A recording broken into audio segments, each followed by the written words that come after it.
السلام عليكم ورحمة الله وبركاته.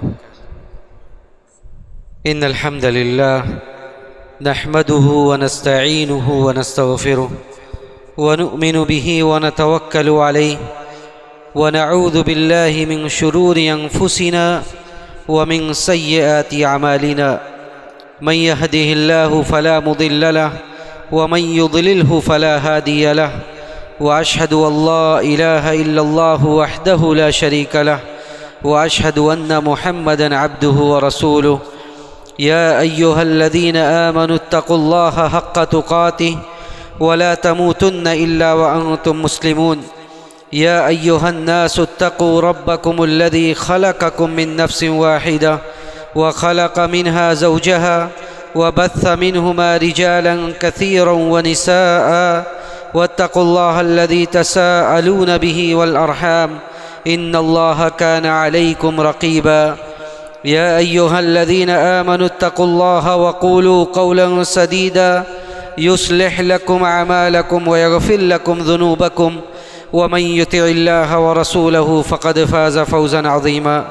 أما بعد، فإن خير الحديث كتاب الله، وخير الهدي هدي محمد صلى الله عليه وسلم، وشر الأمور محدثاتها، وكل محدثة بدعة، وكل بدعة ضلالة، وكل ضلالة في النار. فأعوذ بالله السميع العليم من الشيطان الرجيم. إنما المؤمنون الذين آمنوا بالله ورسوله ثم لم يرتابوا وجاهدوا بأموالهم وأنفسهم في سبيل الله أولئك هم الصادقون. محترم بزرگوں، نوجوان ساتھیوں، معزز حاضرین، بڑی خوش نصیبی کی بات ہے کہ آج مغل سرائے میں اللہ رب العزت والجلال کے دین کی نشر و اشاعت، دین کی کچھ باتیں سننے کے لیے، دین کی کچھ باتیں کہنے کے لیے میں آپ لوگوں کے درمیان حاضر ہوں۔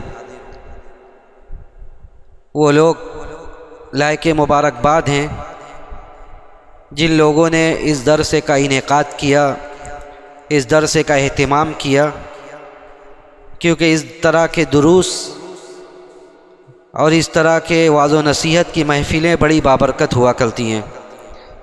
جیسا کہ آپ نے پہلے بھی ہو سکتا ہے سنا ہو کہ اللہ کے رسول صلی اللہ علیہ وسلم نے ارشاد فرمایا کہ جب بھی لوگ بیٹھ کر اللہ کا ذکر کرتے ہیں، وعظ و نصیحت کی محفلیں قائم کرتے ہیں، تو اللہ سبحانہ و تعالیٰ کی جانب سے فرشتے انہیں ڈھانپ لیتے ہیں، رحمتیں انہیں اپنے آغوش میں لے لیتی ہے۔ تو اس طرح کی محفلیں بذات خود بابرکت ہیں۔ ان میں بیٹھنے والا ہر ایک انسان اپنا وافر حصہ، اپنی مکمل مقدار میں اپنا اجر و ثواب لے کر اس مجلس سے اٹھتا ہے، اور پھر اس مجلس میں جو سیکھتا ہے اور جو سیکھے گا انشاءاللہ وہ اس کے لیے تا حیات بلکہ بعد الممات، موت کے بعد بھی اس کے لیے باعث اجر و ثواب اور باعث نفع و اجر ہے۔ دیکھیے، یہ محفل کچھ تقریر سے ہٹ کر ہے۔ میں اسے تقریر کی اور جلسے کی محفل نہیں سمجھتا ہوں، اسی لیے میں نے جو باتیں میں نے کہنے کی سوچ کے میں آپ لوگوں کے سامنے حاضر ہوا ہوں، وہ بھی ایک عام تقریر کی بات نہیں ہوگی کہ اس میں میں تقریر والے انداز میں باتیں بیان کروں، بلکہ یہ اس مقصد سے میں آپ لوگوں کے سامنے آیا ہوں کہ درس اور تدریس اور جو کچھ منہجی باتیں ہیں جس کا ہر انسان سے تعلق ہے، ان باتوں کو آپ لوگوں کے سامنے میں رکھوں، ورنہ تقریر کی محفلیں ہوتی رہتی ہیں اور انشاءاللہ آگے ہوگی۔ دیکھیے، ہر انسان خواہ وہ مسلمان ہو یا غیر مسلم ہو، اس کی پوری زندگی یا اس کے پورے زندگی کا محور 3 سوالوں کے ارد گرد گھومتا ہے۔ جب انسان اس دنیا میں اللہ سبحانہ و تعالیٰ نے انسانوں کو بھیجا تو گویا کہ ایک حساب سے اسی 3 سوالوں کے استعداد کے لیے، اسی 3 سوالوں کے جواب کی تیاری کے لیے بھیجا ہے۔ اور وہ 3 سوالوں کا سامنا انسان سے کب ہوگا؟ وہ 3 سوالوں کے 3 سوالوں کا سامنا انسان سے اس کی اس زندگی کے فوراً بعد جیسے ہی اخروی زندگی یا برزخی زندگی شروع ہوگی اسی وقت سے ان سوالوں کا جواب اسے دینا پڑے گا۔ تو یہ سوال ایسا نہیں ہے کہ آدمی سے یہ کہا جائے کہ آپ کے لیے سوال آؤٹ نہیں ہے، بلکہ یہ سوال بہت پہلے سے ہی اللہ سبحانہ و تعالیٰ نے اپنے نبی کے ذریعے آؤٹ کر دیا ہے، سب کو بتلا دیا ہے کہ کون سے ایسے سوالات ہیں جن سوالات کی استعداد اور جن سوالات کی تیاری ہر مسلمان کو کرنا ہے اور ہر مسلمان کو اس کا جواب دینا ہے، بلکہ وہ سوالات غیر مسلموں سے بھی ہوں گے لیکن وہ افسوس کے علاوہ کچھ نہ کر سکیں گے۔ تو یہ ایسے سوالات ہیں جو آؤٹ ہیں، اور جہاں پہ جیسے امتحان کی جو جگہ ہوتی ہے، قاعۃ الاختبارات، امتحان کے جو ہال ہوتے ہیں، وہاں جب انسان جاتا ہے امتحان دینے کے لیے تو اس کے والدین، پیرنٹس، ماں باپ جو بھی جاتے ہیں وہ باہر چھوڑ کے چلے جاتے ہیں، اور اس امتحان میں اسے اکیلے فیس کرنا ہوتا ہے۔ ویسے ہی ایک انسان جب اس سوال کا اسے سامنا ہوگا تو وہاں پہ اس کے ساتھ کوئی نہیں ہوگا۔ اس سوال کی تیاری اسے خود کرنا ہے اور اس سوال کا جواب اسے خود دینا ہے۔ دیکھیے وہ سوال کیا ہے، میں وہیں سے اپنی بات شروع کرتا ہوں۔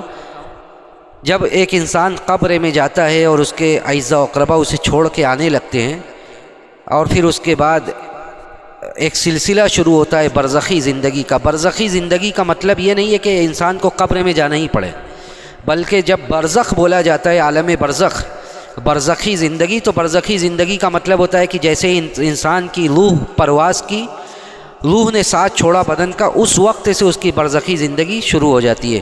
چاہے اسے قبر میں داخل کیا جائے، اسے راکھ بنا کے ہواؤں میں اڑا دیا جائے، اسے سمندر میں پھینک دیا جائے، اسے کسی بھی طرح ختم کر دیا جائے، وہ اس کی برزخی زندگی اسی کے بعد سے شروع ہو جاتی ہے۔ ایسا نہیں ہے کہ قبر کے عذاب کے لیے یا قبر کی نعمتوں کے لیے، قبر کے سوال و جواب کے لیے قبر میں اسے دفن کرنا ہی پڑے گا، یہ مفہوم غلط ہے۔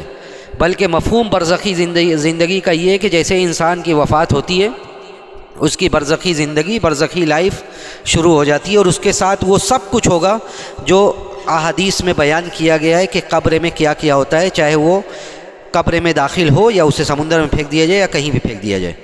تو اس سے 3 سوال ہوتا ہے۔ جب انسان قبر میں جاتا ہے اور اس کے اعزاء و اقربا اسے چھوڑ کر چلے آتے ہیں، اس کے بعد اللہ تعالیٰ جب اس کے جسم میں روح کو واپس لوٹاتا ہے، پہلے تو روح نکلتی ہے، روح نکال کر اس کی آسمان تک لے جایا جاتا ہے، پھر اللہ تعالیٰ اس کی روح کو دوبارہ جسم میں بھیج دیتا ہے، اور تب فرشتے آتے ہیں، آ کے اسے بیٹھاتے ہیں۔ اب یہ اس طرح کے سوالات بھی انسان کے دماغ میں آتا ہے کہ اتنی بڑی قبر ہے، اس میں ایک انسان بمشکل 2 انسان اترتے ہیں قبر میں داخل کرنے کے لیے، تو کیسے ایک انسان کو بیٹھاتے ہیں، اس کے بعد 2 فرشتے آتے ہیں اور آ کے سوال و جواب کرتے ہیں۔ دیکھیے ایمان کا ایک بہت بڑا مسئلہ ایمان بالغیب ہے۔ قرآن میں سب سے پہلی صفت جو مومنین کی بیان کی گئی کہ الذین یؤمنون بالغیب، کہ جو لوگ غیب پر ایمان رکھتے ہیں۔ تو یہ قبر کا اور عذاب برزخ وغیرہ کا جو بھی تعلق ہے وہ غیبیات سے ہے، وہ غیبیات سے۔ ہمارا کمال یہ ہے کہ ہم بغیر دیکھے ہوئے اس پر ایمان لے آئیں، یہی ہمارا کمال ہے۔ تو اس 2 گز کی زمین کو آپ دنیا کے گز سے اور دنیا کے انداز سے اس پر قیاس نہ کریں، بلکہ یہ غیبیات سے اس کا تعلق ہے۔ اللہ تعالیٰ اتنی استطاعت دے گا، ایسا ماحول بنائے گا جو ہم نہیں جانتے ہیں، وہاں پہ بیٹھائے گا، فرشتے آئیں گے، بیٹھائیں گے، اور سوال ہوگا، پھر سوال ہوگا۔ جو سوال ہوگا انہی 3 سوالوں کا جواب ہر آدمی کو تیار کرنا ہے۔ اللہ تعالیٰ پہلا سوال فرشتے اللہ کے کریں گے کہ من ربک، کہ تمہارا رب کون ہے۔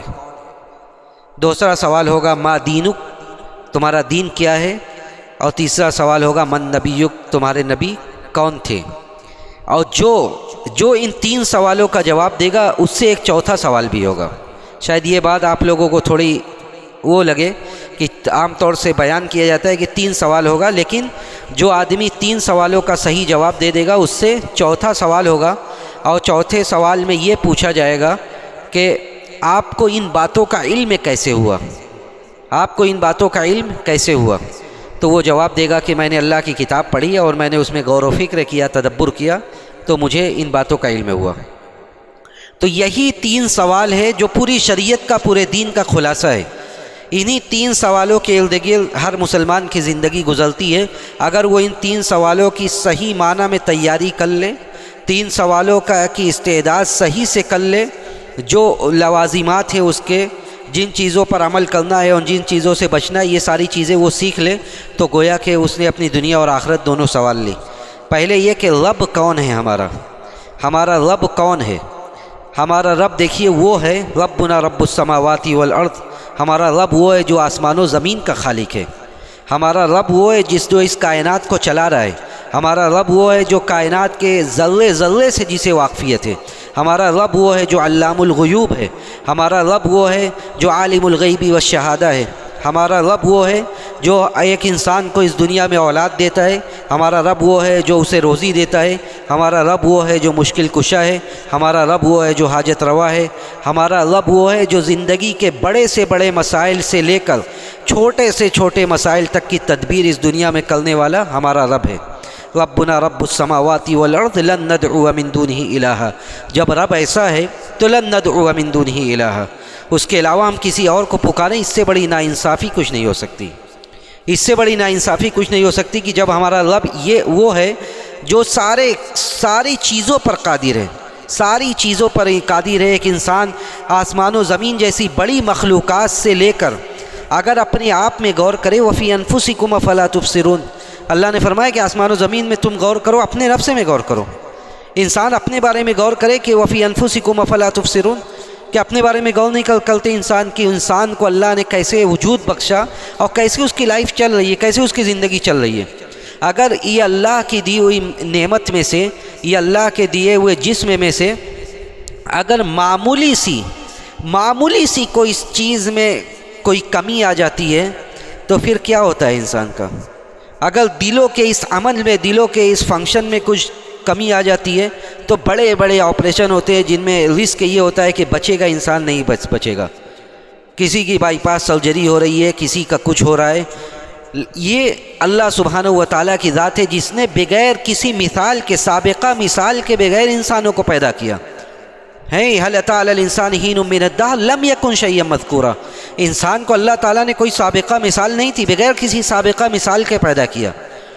تو ہمارا رب کون ہے؟ اگر ہم اسی پر غور کر لیں تو ہماری ہدایت کے لیے یہی کافی ہے کہ سب کچھ، آپ بڑے سے بڑا مسئلہ سے چھوٹا مسئلہ آپ اگر کسی کے سامنے رکھیں تو اپنے رب کے سامنے رکھیں۔ وَإِذَا سَأَلَكَ عِبَادِي أَنِّي فَإِنِّي قَرِيبٌ، اگر بندہ یہ پوچھتا ہے کہ اللہ کہاں ہے تو کہو کہ اللہ تم سے بہت قریب ہے۔ اللہ اپنی ذات کے حساب سے آسمان پر، عرش پر مستوی ہے، الرحمن علی العرش استویٰ، یہ عقیدے کا مسئلہ ہے کہ اللہ اپنی ذات کے حساب سے عرش پر مستوی ہے۔ یہ نہیں کہا جا سکتا کہ اللہ تعالیٰ اپنی ذات کے حساب سے ہر جگہ ہے، یہ غلط بات ہے۔ اللہ تعالیٰ اپنی ذات کے حساب سے عرش پر مستوی ہے، لیکن اللہ کا علم، اللہ کی معیت یہ ہر جگہ ہے۔ اللہ تعالیٰ یہ ابھی جان رہا ہے کہ ہم یہاں بیٹھے ہوئے ہیں، دین کی ایک مجلس قائم ہے اور جو مجھے توفیق مل رہی ہے میں آپ لوگوں کے سامنے رکھ رہا ہوں، یہ اللہ کا علم ہے۔ تو اللہ تعالیٰ اپنے ذات کے حساب سے عرش پر ہے، لیکن اللہ کا جو علم ہے، اس کی معیت ہے، وہ ہر جگہ ہے۔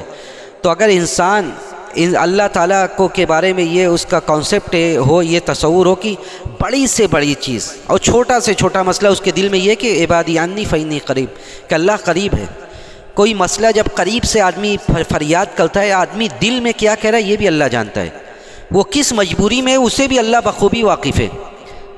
اما یجیب المضطر اذا دعاہ ویکشف السوء عن امرہ، مصیبت زدہ کی مصیبت کو جب وہ مصیبت اور تکلیف سے کراہتے ہوئے، رات میں کروٹیں بدلتے ہوئے اپنے من میں، اپنے دل میں کوئی فریاد کرتا ہے کہ اللہ کے علاوہ بھی کوئی قادر ہے سننے پر، کہ اللہ کے علاوہ بھی کوئی قادر ہے جو اس کی تکلیف کو دور کر دے؟ کوئی نہیں، اللہ کے علاوہ کوئی نہیں ہے۔ کل لمن الارض ومن فیہا ان کنتم تعلمون، اے نبی آپ ذرا پوچھئے کہ لمن الارض ومن فیہا، یہ زمین اور زمین میں جو کچھ ہے کس کے لیے؟ سیقولون للہ، کہیں گے اللہ کے لیے۔ تو اس طرح کی آیات بے شمار ہیں کہ ہمارا رب وہ ہے جس کے قدرت سے کوئی بھی چیز باہر نہیں ہے۔ اسی لیے جتنے، یہ تو ہوئی توحید ربوبیت کہ اللہ کو خالق ماننا، اللہ کو رازق ماننا، اللہ کو کائنات کا صانع اور موجد ماننا۔ جب اللہ تعالیٰ یہ ہے تو پھر یہ بہت بڑی ناانصافی ہوگی کہ اس کے علاوہ کسی اور کی عبادت کی جائے۔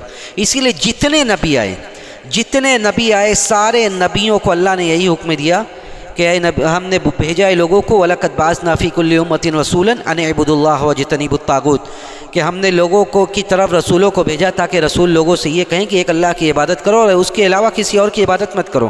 آپ نوح سے لے کر آخری نبی جناب محمد صلی اللہ علیہ وسلم کو دیکھیے، سارے نبی آئے اور نبی نے اپنی قوم سے آ کر کہا کہ یا قوم اعبدوا اللہ ما لکم من الہ غیرہ، کہ میری قوم اللہ کی عبادت کرو، اس کی عبادت میں کسی کو شریک مت کرو۔ کمال یہ نہیں ہے کہ آپ اللہ کی عبادت کریں، کمال یہ ہے کہ آپ اللہ کی عبادت کے علاوہ کسی اور کی عبادت نہ کریں۔ کمال یہ نہیں کہ آپ اللہ کو ثانی و موجود مانیں، بلکہ کمال یہ کہ آپ صرف اللہ کو قادر مطلق مانیں۔ کمال یہ نہیں ہے کہ آپ اللہ کو حاجت روا و مشکل کشا سمجھیں، بلکہ کمال یہ کہ آپ صرف اللہ کو قادر مطلق سمجھیں، آپ صرف اللہ کو مختار کل سمجھیں، آپ صرف اللہ کے بارے میں یہ گمان رکھیں، یہ تصور کریں، یہ یقین رکھیں کہ اللہ کے علاوہ کوئی بھی کسی بھی چیز پر کائنات کا معمولی سے معمولی ذرہ ہو، ایک ایک پتا اس کے علم میں ہے، وہ پتا بھی حرکت کرتا ہے تو اللہ کے حکم سے کرتا ہے۔ تو جتنے بھی نبی آئے سارے نبیوں نے کہا کہ جب اللہ کا اختیار یہ ہے تو ما لکم من الہ غیرہ، اللہ کے علاوہ کوئی معبود نہیں ہے، اللہ کے علاوہ کوئی معبود نہیں ہے، اللہ کی عبادت کرو، اللہ کے ساتھ کسی کو شریک مت کرو۔ اور اس کا دوسرا رخ کیا ہے؟ جب آپ ایک اللہ کی عبادت کر رہے ہیں، جب آپ کو یہ حکم دیا جا رہا ہے کہ آپ اللہ کی عبادت کیجئے، تو یہ بہت بڑا جرم اللہ کے یہاں ٹھہرے گا کہ آپ اس کی عبادت میں کسی اور کو شریک کریں۔ سارے جرم کی معافی ہو سکتی ہے، سارے جرم کی معافی ہو سکتی ہے، لیکن اس جرم کی معافی قطعاً نہیں ہو سکتی ہے کہ آپ اللہ جو قادر مطلق ہے، جو مختار کل ہے، جس کے جس کا اختیار ذرے ذرے پر ہے، آپ اس کے ساتھ کسی کو شریک کرنے لگیں، آپ اس کے اختیارات کا مالک کسی اور کو بنانے لگیں، جن چیزوں پر وہ قادر ہے آپ دوسروں کو کہنے لگے کہ وہ بھی ان سب چیزوں پر قادر ہے۔ اس سے بڑی ناانصافی کیا ہو سکتی ہے؟ جب یہ اتنی بڑی ناانصافی تھی تو اللہ نے فیصلہ بھی ایسے ہی کیا کہ ان اللہ لا یغفر ان یشرک بہ ویغفر ما دون ذلک لمن یشاء۔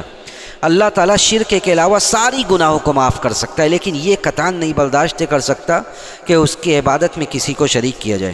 جو اللہ کی صفات ہیں ان صفات کو اٹھا کے دوسروں کو دے دیا جائے، جو اللہ کے اختیارات ہیں ان اختیارات سے دوسروں کو متصف قرار دے دیا جائے، جو جن چیزوں پر اللہ قادر ہے اس کی قدرت کسی اور کو دے دی جائے، یہ بہت بڑا جرم تھا۔ اور اسی لیے اللہ تعالیٰ نے یہ دو ٹوک فرمایا کہ اللہ کی عبادت میں کسی کی شراکت یہ قطعاً برداشت نہیں کی جائے گی، یہ قطعاً برداشت نہیں کی جائے گی۔ تو یہ پہلا سوال ہے کہ آدمی اللہ کو رب مانے، اس کے اختیارات جو ہیں اس اختیارات کو تسلیم کرے، اور تسلیم کرنے کا مطلب صرف یہ نہیں ہے کہ ہم زبان سے اقرار کریں کہ اللہ ہر چیز پر قادر ہے، بلکہ جب حالات و ظروف ایسے پڑیں تو ہمارا توکل و اعتماد اللہ کی ذات پر ایسا ہو کہ ہم اس بات کو عملی طور سے ثابت کریں کہ اللہ کے علاوہ کوئی کسی چیز پر بھی قادر نہیں ہے، چاہے وہ رزق کا مسئلہ ہو، چاہے وہ مصیبت میں کسی اور چیز کا مسئلہ ہو، ہم مکمل طور سے اپنی جبین نیاز کو، اپنے سر کو اللہ کے سامنے خم کر دیں، جھکا دیں عملی طور سے کہ ہم اللہ کے علاوہ کسی اور کے سامنے نہ جھکیں گے، نہ ہم اس سے مانگیں گے، نہ ہم اس سے فریاد کریں گے۔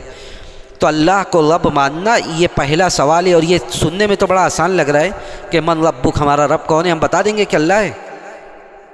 ہم اسی وقت بتا سکیں گے جب ہم صحیح معنوں میں اللہ کی عبادت کو تسلیم کریں گے اور اس کے ساتھ کسی کو شریک نہیں کریں گے۔ اگر ہم زبان سے مقر ہیں، زبان سے اقرار کرنے والے ہیں کہ اللہ ہمارا رب ہے، اور ہمارا عمل اس کے برخلاف ہے، جیسا کہ آج جو اس امت کی اکثریت کا حال ہے، تو معاف کیجیے ایسے لوگ قبر میں بھی سوال کے جواب دینے سے قاصر ہوں گے، عاجز ہوں گے، اس لیے کہ ان کی زبان ان کے دل کا ساتھ ہی نہیں دے رہی ہے۔ اور ایمان اس بات کا تقاضا کرتا ہے کہ جس طرح ایمان دل میں ویسے ہی زبان پر بھی ہو۔ بلکہ آپ جتنے بھی عقیدہ کی کتابیں ہیں، جتنی بھی بڑی بڑی عقیدہ کی کتابیں، چاہے وہ امام احمد بن حنبل کی ہو، امام احمد بن حنبل کے لڑکے کی ہو، اس کے بعد امام طحاوی کی ہو، امام ابن ابی العز کی ہو، جتنے بھی لوگوں کے عقیدے کی کتابیں ہو، آپ ایمان کی اگر ڈیفینیشن دیکھیں گے، ایمان کی تعریف دیکھیں گے، تو جس طرح ایمان میں دل کا عمل دخل ہے ویسے ہی زبان کا بھی ہے، جس طرح زبان کا ہے ویسے ہی دل کا بھی ہے۔ صرف زبان سے بولنے سے کچھ نہیں ہوگا، زبان سے بولنا ہے، دل سے تصدیق کرنا ہے، اور اعضاء و جوارح سے عمل کرنا ہے۔ یہ تین چیزوں کا مجموعہ ایمان ہے۔ اگر کوئی آپ سے پوچھتا ہے کہ ایمان کیا ہے، مومن کون ہے، تو مومن وہ ہے کہ الایمان باللہ، الاعتقاد بالقلب، دل سے تصدیق کرنا، زبان سے اقرار کرنا، والاقرار باللسان، زبان سے اقرار کرنا، اور اعضاء و جوارح سے آپ کے جو ہاتھ پاؤں ہیں ان چیزوں سے عمل کرنا۔ ان تینوں چیزوں کا مجموعہ یہ ایمان ہے۔ تو آپ دل میں تصدیق ہی نہیں کر رہے ہیں، آپ صرف زبان سے کہہ رہے ہیں کہ ہم ایک اللہ کو رب مانتے ہیں، ہم اس کے ساتھ عبادت میں کسی کو شریک نہیں کرتے، اور جب وقت آتا ہے تو آپ اللہ کی عبادت کو، اس کی توحید کو چھوڑ دیتے ہیں۔ یہ اللہ کے یہاں بہت بڑی ناانصافی ہے، اور اسی لیے اللہ نے فرمایا کہ اللہ تعالیٰ شرک کے علاوہ سارے گناہوں کو معاف کر دے گا۔ اور نبی علیہ الصلوۃ والسلام سے بے شمار روایات ہے جس میں آپ نے اسے اکبر الکبائر قرار دیا ہے۔ اکبر الکبائر پوچھا گیا کہ کبیرہ گناہوں میں بھی سب سے بڑی گناہیں کون سی ہے، سب سے بڑا پاپ، سب سے بڑا جرم کون سا ہے؟ اللہ کے رسول نے فرمایا کہ الاشراک باللہ، اللہ کے ساتھ شرک کرنا یہ سب سے بڑا جرم ہے۔ اس کے بعد ساری گناہوں کا سلسلہ شروع ہوتا ہے، یہ سب سے بڑا گناہ ہے۔ تو سب سے پہلا سوال رب کون ہے، اس کا تعارف ہمیشہ بندہ اپنے پاس رکھے کہ اللہ کون ہے۔ جو آدمی یہ پہچان لے گا اللہ کون ہے تو وہ بہت سارے بلاؤں سے، بہت سارے مصیبتوں سے وہ بچ جائے گا۔ آپ آیت الکرسی پڑھیے، وقت نہیں ہے کہ میں ان سارے چیزوں پر بھی تفصیل روشنی ڈالوں، ورنہ ایک آیت الکرسی پڑھیے آپ، جسے قرآن کی سب سے عظیم آیت قرار دیا گیا۔ آیت الکرسی میں کچھ نہیں ہے سوائے اس کے کہ اللہ کا تعارف کرایا گیا۔ اللہ کون ہے؟ اللہ کون ہے؟ اللہ لا الہ الا هو الحی القیوم، اللہ وہ ہے جو زندہ ہے، جو قیوم ہے، جسے نیند نہیں آتی، جسے اونگ نہیں آتی۔ لا تاخذہ سینۃ ولا نوم لہ ما فی السماوات وما فی الارض، اس کے لیے آسمان و زمین میں جو ہے سب اسی کے لیے۔ تو یہ اس طرح کی آیات سورہ حشر کی آخری آیات پڑھیے، وہ اللہ الذی لا الہ الا هو عالم الغیب والشہادہ، کہ اللہ وہ ہے جو عالم الغیب والشہادہ ہے، اللہ وہ ہے جو جبار ہے، جو متکبر ہے، اللہ وہ ہے جو مصور ہے، سارے انسان کو بنانے والا، اس کی بہترین تصویریں، بہترین نقاشی کرنے والا اللہ کے علاوہ بھی کوئی ہے؟ کوئی نہیں ہے۔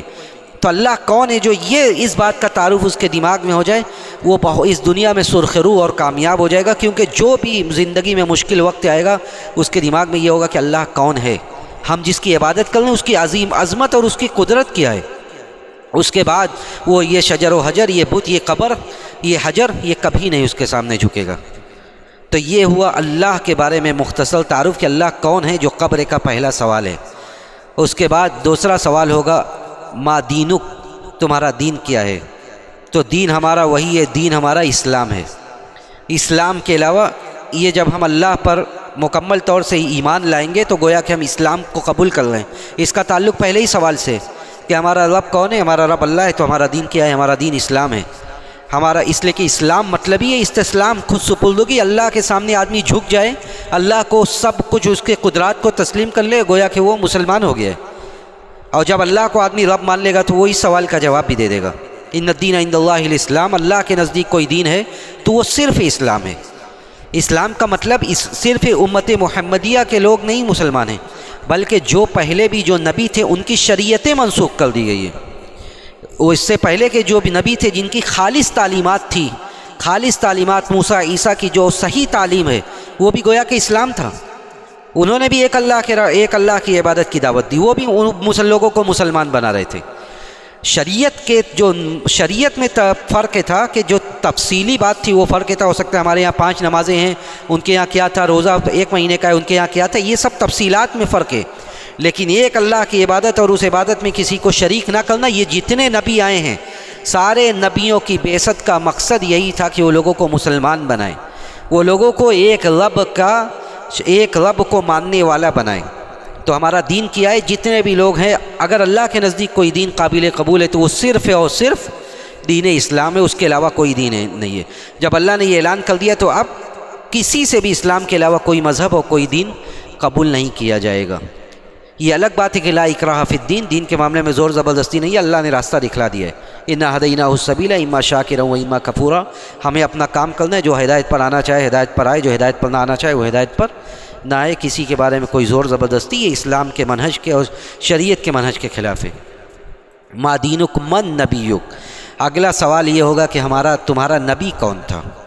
تمہارا نبی کون تھا؟ اب دیکھیے نبی کون تھے؟ ہمارے نبی کون تھے؟ ہمارے نبی آخری نبی محمد عربی صلی اللہ علیہ وسلم ہے، جن کے ذریعے نبوت کا یہ سلسلہ ختم کر دیا گیا۔ ما کان محمد نبا احد من رجالکم ولکن رسول اللہ وخاتم النبیین، یعنی اللہ کے رسول آخری نبی تھے۔ اگر کوئی آپ کے بعد یہ آ کر دعویٰ کرے، چاہے وہ کوئی بھی ہو، دنیا کے کسی بھی کونے میں ہو، کوئی آ کر یہ دعویٰ کرے کہ اس کے پاس وحی نازل ہو رہی ہے، وہ نبی ہے، تو وہ پکا جھوٹا اور کذاب آدمی ہے، وہ پکا جھوٹا اور کذاب آدمی ہے۔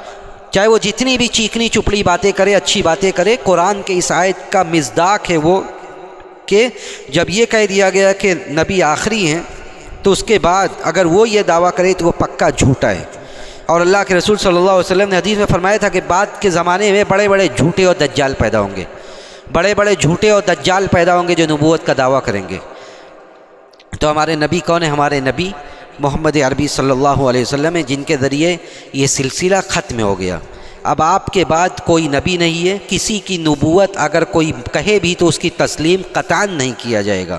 یہ ختم نبوت تھی، آپ کے ذریعے نبوت کی یہ مہر لگا دی گئی۔ اب نبی تھے، نبی کو اللہ نے بھیجا، یہ بات لے کر بھیجا، اس حکم کے ساتھ بھیجا کہ نبی کی اطاعت کرنا ہے۔ نبی جو بات کہیں اس بات کو ماننا ہے، اور جن باتوں سے روکیں ان باتوں سے رک جانا ہے۔ یا ایھا الذین آمنوا اطیعوا اللہ واطیعوا الرسول ولا تبطلوا اعمالکم، اے ایمان والو اللہ کی اطاعت کرو، رسول کی اطاعت کرو، اور اپنے اعمال کو برباد مت کرو۔ یعنی اللہ اور اس کے رسول کی اطاعت کرنا ہی گویا کہ اصل اعمال کی اصلاح ہے۔ اگر کوئی آدمی عمل اس طرح کرتا ہے کہ اس میں رسول کی اطاعت نہیں ہے، میں ایک دو مثالیں ابھی دیتا ہوں، عمل اس طرح کرتا ہے کہ اس میں اللہ اور اس کے رسول کی اطاعت نہیں ہے، رسول کے بتائے ہوئے طریقے کو فالو نہیں کر رہا ہے، تو وہ عمل اللہ کے ہاں بیکار ہے، رد کر دیا جائے گا۔ اس لیے کہ اللہ نے کہا کہ اللہ کی اطاعت کرو، رسول کی اطاعت کرو، اگر ایسا نہیں کرو گے تو تمہارے اعمال گویا کہ ضائع ہو جائیں گے۔ وَمَن يُطِعِ الرَّسُولَ فَقَدْ أَطَاعَ اللَّهَ، بلکہ یہ بھی کہا گیا کہ جو آدمی رسول کی اطاعت کرتا ہے وہ اللہ کی اطاعت کرتا ہے، رسول کی اطاعت کرتا ہے وہ اللہ کی اطاعت کرتا ہے۔ رسول کی اطاعت یہ اللہ کی اطاعت ہے، کیونکہ اللہ تعالیٰ نے رسول کے ذریعے ہی ہم تک اپنا دین پہنچایا ہے۔ آپ کو نبوت دی گئی، آپ کے اوپر وحی نازل کی گئی، اور آپ نے وہ وحی لوگوں کو بتلایا، اور اسی لیے اللہ نے فرمایا کہ وَمَن يُطِعِ الرَّسُولَ فَقَدْ أَطَاعَ اللَّهَ، جو رسول کی اطاعت کرے وہ اللہ کی اطاعت کرتا ہے۔ اور احادیث میں بھی اس بات کو ثابت کیا گیا، احادیث میں اس بات کو ثابت کیا گیا۔ ایک لمبی حدیث ہے جس میں ایک عورت فاطمہ بنت قیس نامی ایک عورت ہے جن کے طلاق کا واقعہ ہے۔ طلاق ان کے شوہر دے دیتے، اللہ کے رسول صلی اللہ علیہ وسلم انہیں مشورہ دیتے ہیں کہ آپ جو ہے یہاں عدت گزاری، اس کے بعد دوسری جگہ پھر عدت گزارنے کا حکم دیا جاتا ہے۔ اسی حدیث میں آگے ہے کہ یہ اللہ اور اس کے رسول کا حکم ہے، یہ اللہ اور اس کے رسول کا حکم ہے۔ تو آپ اگر حدیث کی کتابوں میں دیکھیں گے، قرآن میں اس طرح کی کوئی آیت نہیں ہے جو فاطمہ بنت قیس کے بارے میں نازل ہوئی، لیکن حدیث کا لفظ ہے کہ یہ اللہ اور اس کے رسول کا حکم ہے، یعنی یہ بات کا حکم دینا اللہ کے رسول حکم دے رہے ہیں، لیکن اللہ کے رسول کا حکم دینا یہ اللہ کا حکم دینا ہے۔ اسی لیے اللہ کے نبی نے کہا کہ یہ اللہ اور اس کے رسول کا حکم ہے۔ ایک عورت حضرت عبداللہ ابن مسعود رضی اللہ تعالیٰ عنہ کے پاس آتی ہے اور آ کے کہتی ہے کہ آپ جو ہے یہ کہتے ہیں کہ گدنا گدوانے والی اور دانتوں میں دوری پیدا کر کے حسن کرنے والی، حسن و جمال کے لیے دانتوں کو دور دور کروانا، اس طرح کا عمل کروانے والی عورت ملعون ہے، اور آپ اس طرح کی عورت پر لعنت بھیجتے ہیں، کہاں اس کی دلیل ہے؟ آپ کہتے ہیں کہ اللہ تعالیٰ نے فرمایا ہے، کہاں فرمایا ہے؟ تو حضرت عبداللہ ابن مسعود کہتے ہیں کہ تم نے قرآن کی آیت نہیں پڑھی؟ وہ کہتی ہے کون سی آیت؟ تو عبداللہ ابن مسعود کہتے ہیں کہ اللہ تعالیٰ نے قرآن میں فرمایا کہ جو رسول کی اطاعت کرے گا وہ اللہ کی اطاعت کرے گا، جو رسول کی اطاعت کرے گا وہ اللہ کی اطاعت کرے گا، اور رسول نے یہ فرمایا ہے کہ گدنا گدوانے والی، دانتوں میں دوری پیدا کر کے حسن و جمال کے لیے یہ عمل کروانے والی، اور اسی طرح نقلی بال لگوانے والی، یہ ساری عورتیں اللہ کے ہاں ملعون ہیں۔ تو جب رسول نے یہ کہا ہے تو اللہ نے گویا کہ یہ کہا ہے، اور جب رسول نے اس پر لعنت بھیجی ہے تو اللہ نے گویا کہ لعنت بھیجی ہے، جب رسول نے لعنت بھیجی ہے تو اللہ نے لعنت بھیجی ہے۔ تو رسول کا کہنا گویا کہ اللہ کا کہنا تھا، اور صحابہ اکرام نے اسی لیے رسول کی بات کو ایسا لیا، اس طرح لیا کہ آپ کی اطاعت کو ان لوگوں نے اپنے زندگی کا پہلا اور آخری مقصد قرار دیا۔ یعنی صحابہ اکرام نے اس طرح رسول کی اطاعت کی کہ اس کی بے شمار مثالیں ہیں کہ اللہ کے رسول صلی اللہ علیہ وسلم نے ایک صحابی کے ہاتھ میں لوہے کی انگوٹھی دیکھی، آپ نے منع کیا، آپ نے کہا اسے اتار پھینکا اس صحابی نے۔ اس کے بعد جب وہ اللہ کے رسول چلے گئے تو لوگوں نے کہا کہ انتفع، فائدہ اٹھاؤ اس سے، آپ اللہ کے رسول اب چلے گئے، فائدہ اٹھاؤ، دوسری چیزوں میں فائدہ اٹھاؤ۔ تو صحابی نے کہا کہ جب اللہ کے رسول نے منع کیا ہے، جب اللہ کے رسول نے منع کیا ہے تو اب میں اس سے فائدہ قطعاً نہیں اٹھا سکتا، اب اس سے میں فائدہ قطعاً نہیں اٹھا سکتا۔ صحابہ اکرام میں ایسے ایسے لوگ تھے، حضرت عبداللہ ابن عمر رضی اللہ تعالیٰ عنہ کے بارے میں آتا ہے کہ حضرت عبداللہ ابن عمر خانہ کعبہ میں اللہ کے رسول داخل ہو کر نماز پڑھتے ہیں، تو اس کے بعد جب اللہ کے رسول نکل جاتے ہیں تو حضرت عبداللہ بن عمر حضرت بلال سے پوچھتے ہیں کہ کہاں اللہ کے رسول نے کہاں نماز پڑھا تھا؟ تو حضرت بلال بتاتے ہیں کہ اس طرف یہاں پہ آپ نے نماز پڑھا تھا۔ تو حضرت عبداللہ بن عمر جب جاتے تھے کعبہ میں تو وہ